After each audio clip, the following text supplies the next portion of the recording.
Hello, and welcome to another video. And no, this is not my normal filming location. And yes, I do look frizzle-frazzled today. This is not going to be the day where we look cute. This is going to be the day where we were able to make a video and be on camera, and maybe we shouldn't have shown that to the world, but we did anyway. No one ever talks about like how stiff mom jeans are. Like, they're very starchy. I can't bend my knees.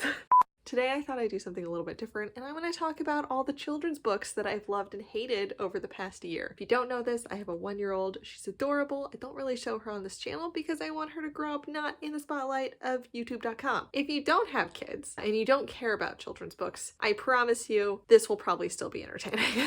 Because mostly what I'm going to do, I'm going to rant about how much certain books suck and why they suck. Even if you don't have children, you probably know people with kids, and I'm going to show you which books not to buy them, okay? On behalf of all parents, you're welcome. So I think I'm going to start with books that suck, okay? Books that I'm actively removing from my home and I wish never to see again. The first book is just this book. It's called Moo Ba and La La La, and it hits all the criteria for a bad children's book.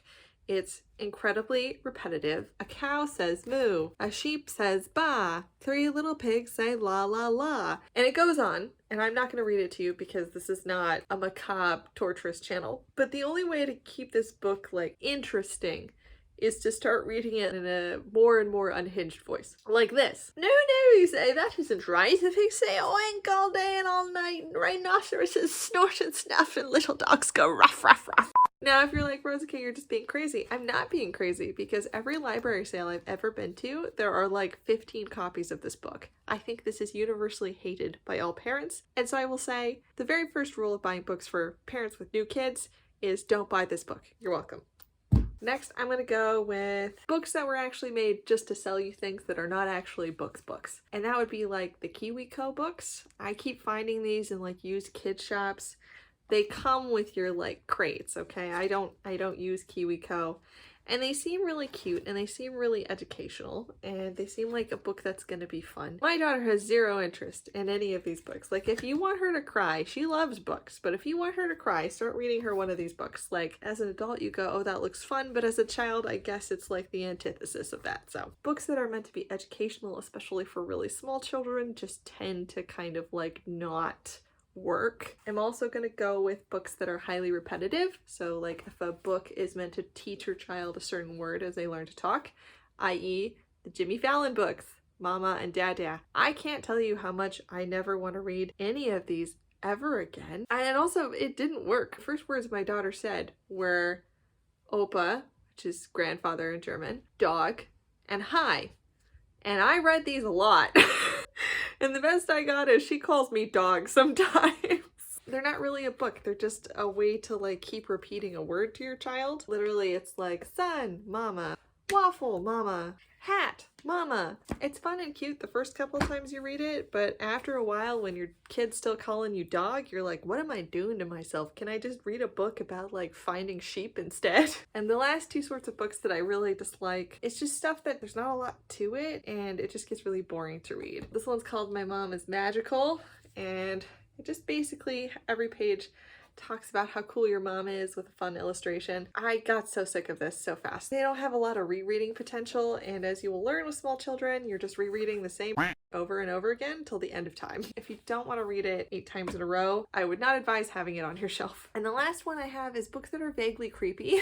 And I will say this is a much larger like category of children's books than I thought. This one is called On the Night You Were Born by Nancy Tillman. And I think this was actually given to me by a relative, so no shade to the person who gave this to me. It's a quite nice book. Like, I think it's slightly religious themed, but basically it's just one of those books where, like, you know, when your kid is born, the world all stopped and said, you know, how cool is this baby who just arrived in the world? But my problem with it is it has these anthropomorphic moons on every page, and there's something about the faces that I just, like, what is this? I think the book itself is actually fairly sweet, but I just can't with the, like, faces imposed onto the moon. It just makes me so uncomfortable. Those are all the reasons like kids books can suck. Wouldn't recommend buying any of the ones I just showed. I am going to show you kids books that I like or my daughter actually likes, and I would say that these are appropriate for like 3 months to a year and a half. Kids books for when you're just starting to read to your kids. First things first, they're all board books, okay? There's no like soft, flappy, none of this bull, okay?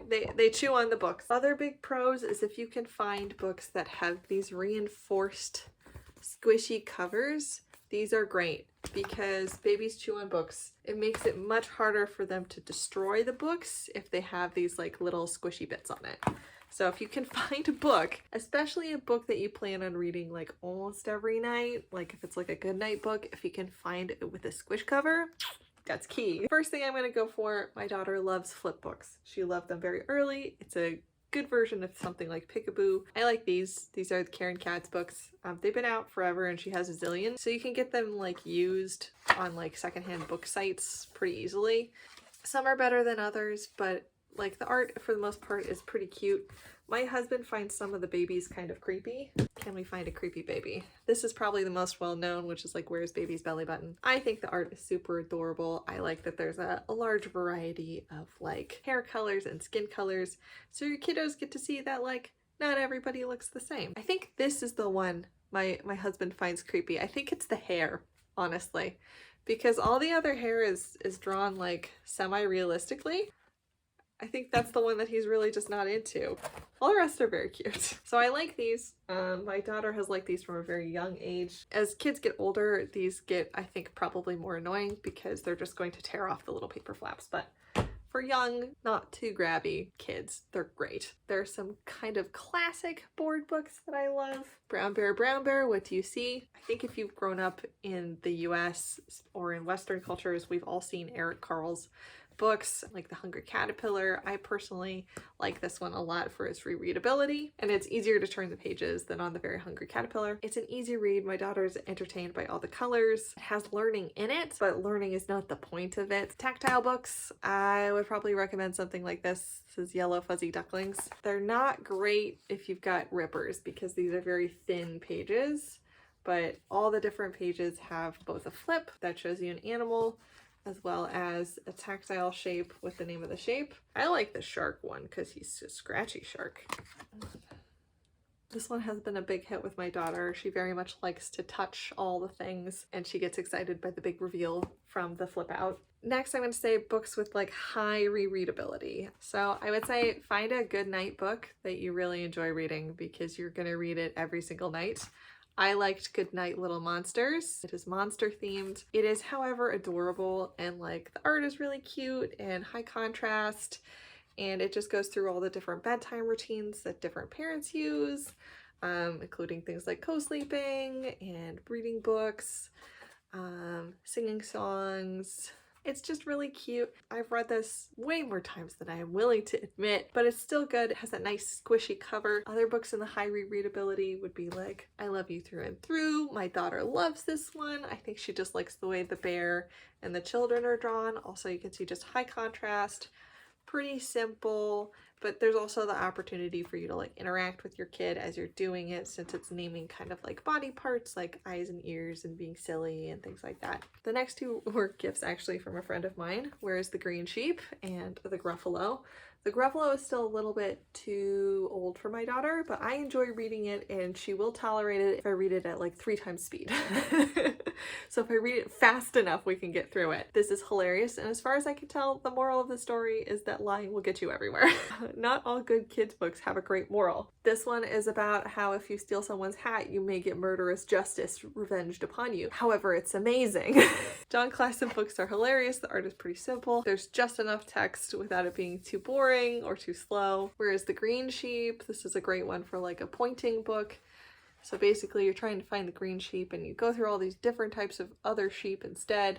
There's a lot of opportunities for like sound effects and things like that, but it's just a really cute book. It's teaching some basic words and it entertains them and it entertains me. High rereadability. If you want books that have a better moral than theft, revenge, and lies, I would highly recommend the like Thankfulness series by Patricia Hegarty and Summer McCann. I in particular like the 1, 2, 3s of thankfulness. There's also the ABCs of thankfulness. You know, slightly better morals to teach your kids, and I'm sure will be more in the rotation as my daughter gets a little older and a little more teachable. If you're looking for books with really good board art because you're tired of kind of just simple high contrast things, I'd recommend the Daydreams and Dream Animals books by Emily Winfield Martin. Her art is absolutely lovely. I would say this is probably more appropriate for children who are like a year old, but it's gorgeous and whimsical, and it's basically all the children's lovies are coming to life and taking them to magical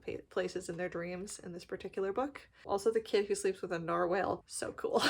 But the art is really gorgeous. Another classic, Little White Rabbit by Kevin Hanks. This one got a lot of play, especially when she was younger, although she still likes it now. There's something about the like art style that I think is really easy for kids to understand. It has just enough text to make the story interesting, and then there's a lot of like opportunities for pointing, because it'll be like a page of text and then a page of art and then a page of text, and it's basically a little bunny goes on an adventure and wonders what the world would be like if he was like the things he sees in the world. Very sweet book. This one is a very good buy for any new parents because it's small, it's a board book, it's flippable, and it'll appeal to pretty much everybody. Lastly, there's some books that my brother-in-law bought for my daughter for Christmas.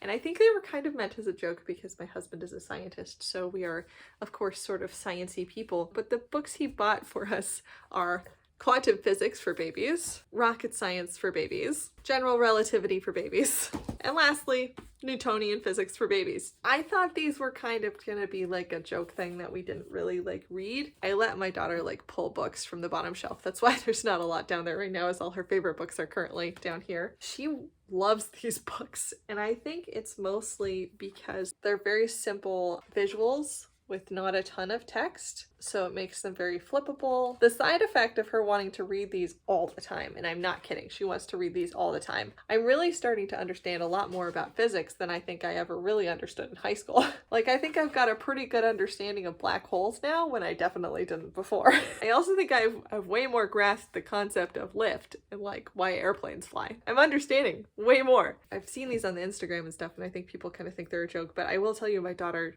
insanely loves these, and she asks to have them read all the time. And how does my daughter ask to have books read, you may ask, from a tiny human who knows 3 words? Well, she takes her little book and she goes on the book she wants read, because that's how we ask for things. So I hope that was vaguely entertaining for you. I hope it was the level of unhinged motherhood you were looking for today. Just think of the parents, okay, who have to read this book several hundred times before it can get lost, okay? Before it can go away. I'm gonna give you a top 5 of books I would recommend buying if you have to buy books for parents of small children who are under like a year and a half old. If the parents have a sense of humor, get something by John Klassen, and then they can teach their kids about murderous hat revenge, because who doesn't want that? If you don't really know them that well and you just want to buy a book that both parents and kid will enjoy, I would get a Karen Katz flip book, ideally, Where is Baby's Belly Button? Because that's the best. Or Little White Rabbit by Kevin Hanks, because these are winners and they will be in the rotation until they are eaten and pooped out. If you want to get them a bedtime book that their parents are not going to hate, for children under a year, I would pick Good Night, Little Monsters by Carol LaRue and Brian Wan. For children between 1 and 2, I would pick I'll Love You Till the Cows Come Home by Catherine Cristaldi and Christina Lynn. And if you want to get them a book that they probably do not own, because it is, as far as I can tell, a modern classic of children's literature, I would pick Where's the Green Sheep by Mem Fox and Judy Horacek. If you have someone you hate who had a kid and you have to buy them a book to be nice, Booba and La La La, only for enemies. And that's it. Now my child's room is filled with the detritus of motherhood. There's shit everywhere. What else is new? Anyway, I hope you enjoyed this video. I hope it was vaguely entertaining to all you non-parents, since I know the bulk of my subscribership is not parents or new parents. So I'm really just like honed in on like target audience here. This will be watched by 10 people. Well, now you know what books to buy for your friends and enemies. See you next video. Bye.